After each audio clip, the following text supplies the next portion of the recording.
Subscribe to our channel by clicking the subscribe button. Click the bell button and enjoy the latest uploads from our channel. कोई फर्क नहीं है खंडे राव और द्वारका रानी साहिब में। नमस्कार दोस्तों, स्वागत है आपका आपके अपने चैनल हंग्री स्पिरिट्स में। हंग्री स्पिरिट्स देख रहे सारे दर्शकों का मैं अंजू शर्मा दिल से स्वागत करती हूँ। तो खंडे राव और द्वारका रानी दोनों अब एक ही जगह पहुंच चुके हैं और वो जगह है देवी अहिल्या से जलन करने वाली। तो इस पे चर्चा तो दोस्तों बनती है, अफसोस है मगर चर्चा हम जरूर करेंगे क्योंकि आपके मन में भी बहुत सारी बातें होंगी जो आप इस वीडियो में कमेंट सेक्शन में आप कहेंगे। चलिए शुरू करते हैं चर्चा, मगर पहले वही गुजारिश, जिन्होंने अभी तक चैनल को सब्सक्राइब नहीं किया है कृपया कर लीजिए। साथ में दोस्तों बेल आइकॉन दबाइएगा ताकि आपको हमारे वीडियोस के नोटिफिकेशन मिलते रहें। द्वारका रानी साहिब का सीन हमने देखा जिसमें साफ साफ झलक रहा था कि कितना जल चुकी है वो अंदर ही अंदर से।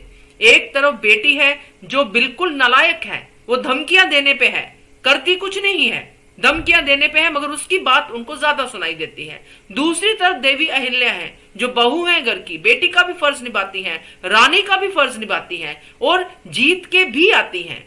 और इतने सारे कटु शब्दों को सामना करते हुए फिर भी वो अपने मन में किसी के लिए बैर नहीं रखती हैं।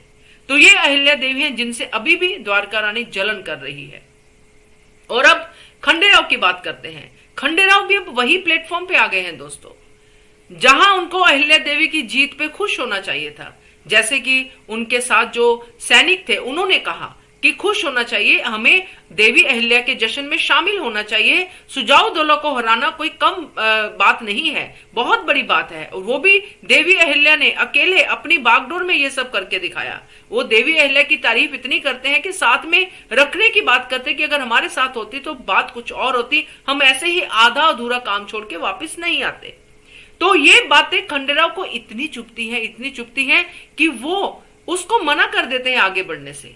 तो ये क्या दर्शाता है दोस्तों कि खंडेराव भी इतना जल रहे हैं अभी देवी अहिल्या से।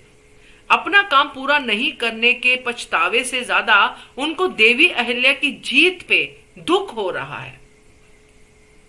तो ये कहां पे है कि अब हम ना बोलें कि द्वारका रानी और खंडेराव एक ही प्लेटफॉर्म पे है। यहां पे तो द्वारका रानी ने खंडेराव को कुछ नहीं बोला है, उन्होंने कुछ नहीं भड़काया है, किसी ने भी कुछ नहीं भड़काया है। सिर्फ एक ही चीज उनको खाई जा रही है खंडेराव को कि देवी अहिल्या ने जीत दर्ज कर दी। तो क्या खंडेराव को यह लगता था जब उन्होंने देवी अहिल्या को यह काम दिया था, ये सौंपा था कि आप जाओ और सुजाऊ दोला को देखो, आप उनके साथ भिड़ो, है ना, ये उन्होंने कहा था, तलवार दी थी और कहा था आप जाओ। तो वहां पे क्या खंडेराव को लगता था कि वो अहिल्या देवी जीत नहीं पाएंगी? अगर जीत नहीं पाएंगे तो क्या खंडेराव को यह लगता था कि अहिल्या देवी को कुछ हो जाएगा? कुछ भी हम सोच सकते हैं, क्योंकि जब बंदा ये सोच के बैठा है कि देवी अहिल्या जीती तो जीती कैसे, मैं कैसे वापस आ गया, इसकी जय जयकार क्यों हो रही है, जब जलन का फैक्टर इतना है तो पीछे की बातों पे भी सोचने पे मजबूर होना पड़ता है। क्या खंडेराव देवी अहिल्या की हार चाहते थे? क्या चाहते थे खंडेराव? तो ये जलन कहां से आई?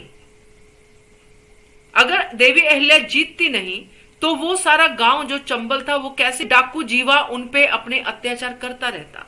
तो देवी अहिल्या तो बहुत बड़ी जीत दर्ज करके आई है और खंडेराव अपना काम भी आधा छोड़ के आए हैं और आते ही उनको जैसे ही देवी अहिल्या की जीत के उनके जय जयकार के नारे स्लोगन सुनाई दिए, उससे उनका और भी ज्यादा मन जल गया।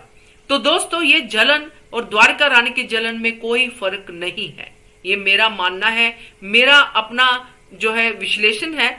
आप बताइए आपका क्या कहना है इसके बारे में, कमेंट कीजिएगा। देखते रहिए channel hungry spirits. Thank you so much. Subscribe to our channel by clicking the subscribe button. Click the bell button and enjoy the latest uploads from our channel.